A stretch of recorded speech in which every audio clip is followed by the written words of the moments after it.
აი ესეთი გამოვიდა დღევანდელი სპორტული სიახლეები. მადლობა დავით.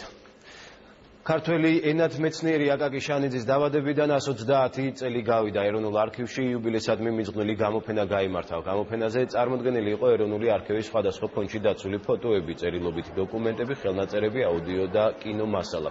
ღონისძიება მიზნად ისახავს დამთვალიერებლისთვის აკაკი შანიძის ცხოვრებისა და მოღვაწეობის ამსახველი მნიშვნელოვანი ეტაპების წარდგენას.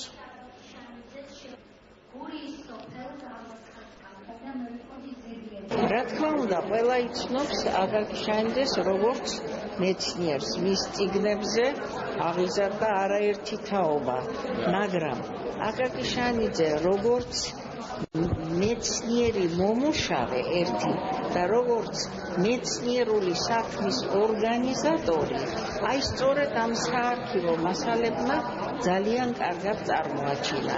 ორ დღეში აკაკი შანიძეს უსრულდება 130 წელი და ჩვენ იუსტიციის სამინისტროს ეროვნულმა არქივმა ამ ახალ პავილიონში გადავწყვიტეთ, რომ გამოვფინოთ პირველ რიგში ჩვენი ახალგაზრდებისთვის აკაკი შანიძის პირადი ფონდის მასალები, რომელსაც ეროვნული არქივი ინახავს.